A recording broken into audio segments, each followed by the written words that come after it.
Hello वाला मित्रों नमस्कार। जय माताजी। मात पिता गुरुदेवनी जय हो। भाईओ, આપણા જીવનમાં આપણી માતાનું બહુ મહત્ત્વ હોય છે યાર. કેમ કે આપણને આ દુનિયામાં લાવવાવાળી આપણી મા છે અને આપણને નાનામાંથી મોટા કરે છે.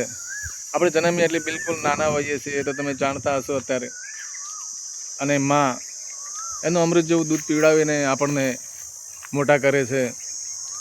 આપણે નાવા ધોવાનું, સારા સંસ્કાર આપે છે, સારો પૌષ્ટિક ખોરાક આપીને પોતે ભૂખી રહીને પણ આપણને સારું ખોરાક આપીને આપણને શારીરિક ક્ષમતા પણ આપે છે, પછી સારા સંસ્કાર આપે છે. અને એમના માતાના પણ પોતાના અંગત જીવનમાં જે એમની ખુશીઓ અને જે શોખ હોય છે બાજુ પર મૂકી અને આપણા માટે માં એનું જીવન નોછાવર કરી દે છે અને આપણને મોટા કરે છે અને કર્યા બી છે મોટા. અને આ દુનિયામાં આપણને આનંદ કરવા માટે મૂક્યા છે માએ. તો આપણે અત્યારે જે પણ કંઈ પ્રગતિ કરી છે આપણા જીવનમાં, ધંધામાં અને સંસારિક જીવનમાં, એ આપણી માતાને આભારી છે ભાઈઓ. પછી આપણને એમ લાગે કે માં હવે ઘરડી થઈ જાય, માં બકવાસ કરે છે. ઘણા દીકરાઓને એવું લાગે છે યાર, પણ ખરેખર બકવાસ નથી કરતી માં. માં તો માં છે યાર. માં એ માં અને બીજા બધા વગડાના વાહ. તો મિત્રો, માની વાત સાંભળીએ આપણે. અને ધંધા ઉપરથી સાંજે ઘરે આવ્યા હોય તો જઈને માના જોડી બેસીએ. બા તને સારું છે ને? કંઈ તકલીફ તો નથી ને તને? તારે કપડાં લાવવા છે? તારે કંઈ બીજું કંઈ જોઈએ છે? મામાના ઘરે ફોન કરવો છે? એવું થોડું બે શબ્દો સારા બોલીએ તો માને બહુ સારું લાગે યાર. અને માં છે ને, માં એનો પ્રેમ છે ને, એના જેવો કોઈનો પ્રેમ નથી. માના તોલે કોઈ ના આવી શકે આ જીવનમાં.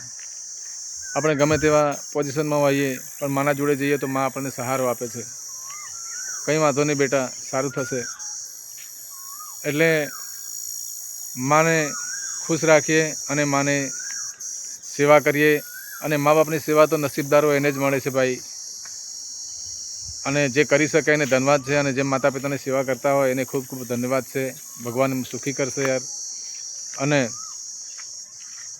પિતાજીનું પણ એટલું મહત્ત્વ છે. એમની આપણે જે ઈચ્છા હોય પૂરી કરીએ. ખાવા પીવાના માતા પિતા ભૂખ્યા નથી હોતા, પરંતુ જોડે જઈને આપણે 5 મિનિટ બેસીએ, એમના સમાચાર લઈએ, એમની વાત સાંભળીએ તો એમને બધું આવી ગયું. કેમ કે માએ આપણા માટે બહુ ભોગ આપ્યો છે. પોતે આપણે નાના હોઈએ તો અત્યારે તમે જોતા હશો, આપણા દીકરા દીકરી, આપણા છોકરા કેવી રીતે મોટા કરે છે. દીકરા પોતે ભીનામાં સૂઈને આપણને સૂકામાં સુવડાવે છે.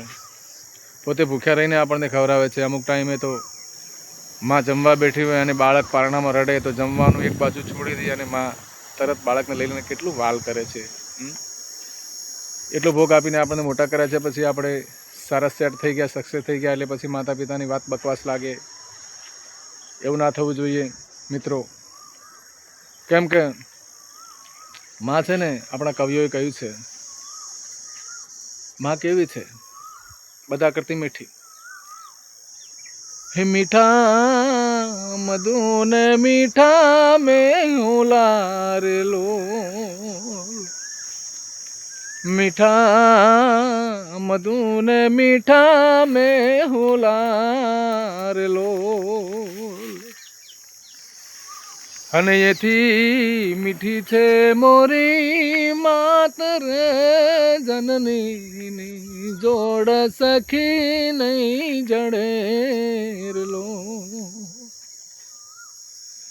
એથી મીઠી છે આપણી માતર જનની, જોડ સખી નહીં જડેર લો.